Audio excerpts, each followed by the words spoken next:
अक्सर जब शादी की बात आती है तो हम इसे व्यक्तिगत निर्णय मानते हुए अपनी पसंद नापसंद को सबसे पहले स्थान पर रखते हैं। ऐसा हो भी क्यों ना। भारत जैसे देश में जहां पुराने समय में स्वयंवर का विधान था, वहीं मॉडर्न समय में संविधान में इस अधिकार को प्रोटेक्ट करते हुए मूल अधिकार की श्रेणी में डाल दिया गया है। यही आपको क्लियर करते हुए बता दें कि हर साल में इस अधिकार को लागू नहीं करवाया जा सकता है। इसे समझने के लिए इन खबरों पर नजर डालिए।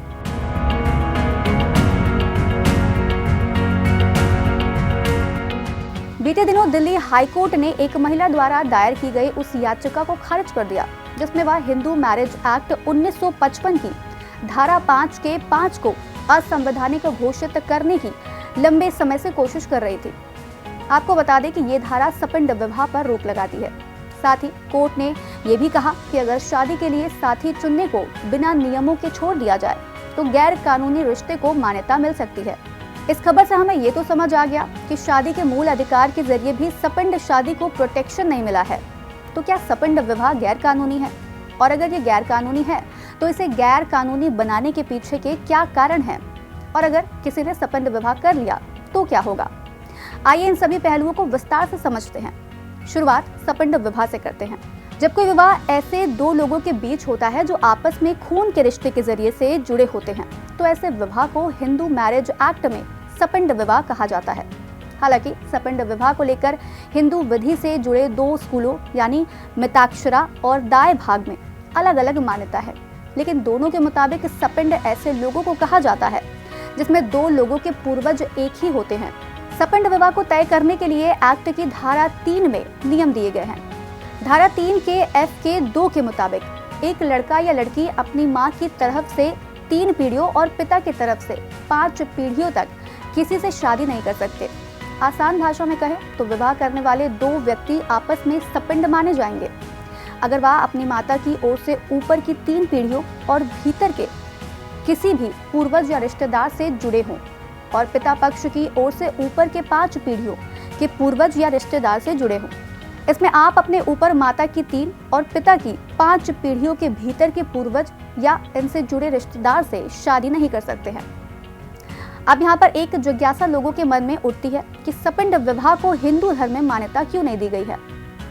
दरअसल हिंदू धर्म में मुख्यतः 2 कारणों की वजह से सपिंड विवाह को मान्यता नहीं दी गई। पहला ये कि धर्मशास्त्र में अपनी माँ, बहन, बेटी या बेटे की पत्नी के साथ यौन संबंधों को परम पाप माना जाता है, जिसे महापातक कहा जाता है।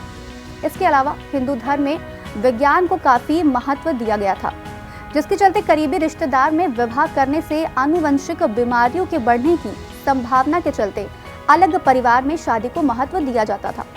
मौजूदा समय में वैज्ञानिकों की माने तो खून के रिश्ते में शादी से जन्मे बच्चे को एक से ज्यादा जन्मजात जेनेटिक डिसऑर्डर्स का सामना करना पड़ सकता है। इन दोनों कारणों के चलते प्राचीन काल से ही हिंदू धर्म में सपिंड विवाह को मान्यता नहीं दी गई है।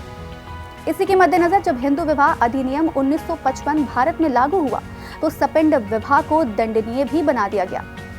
अधिनियम की धारा 18 के बी के तहत सपिंड विवाह करने पर 1 महीने तक का साधारण कारावास या 1000 रुपए का जुर्माना या फिर दोनों तरह के दंड का प्रावधान किया गया है। इसके अलावा सपिंड विवाह को हिंदू मैरिज एक्ट के तहत विवाह की मान्यता नहीं मिली है, जिसके चलते लड़का या लड़की दोनों में से कोई भी अगर अदालत का दरवाजा खटखटाता है तो शादी को कानूनी तौर पर शून्य घोषित किया जा सकता है। यहाँ आपको थोड़ा और क्लियर कर दें कि ये नियम उन लोगों और समुदाय पर लागू नहीं होता है जिनके यहाँ सपिंड विवाह को प्राचीन समय से मान्यता मिली हुई है।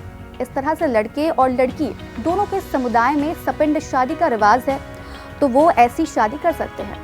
हालांकि इस परंपरा की वैधता के लिए ये भी जरूरी है कि परंपरा को लंबे समय से लगातार और बिना किसी बदलाव के मान्यता मिलनी चाहिए, जिसके चलते उस क्षेत्र, कबीले, समूह या परिवार के हिंदू इस परंपरा का पालन कानून की तरह करते हों। इस एकमात्र अपवाद के अलावा हिंदुओं में सपिंड विवाह को मान्यता नहीं मिली है। साथ ही इसे संविधान के अनुच्छेद 14 और 21 के तहत युक्त निर्बंधन के जैसे माना गया है। तो बस आज कार्यक्रम में इतना ही। हम फिर मिलेंगे कुछ नई जानकारी के साथ। तब तक के लिए मुझे दीजिए इजाजत।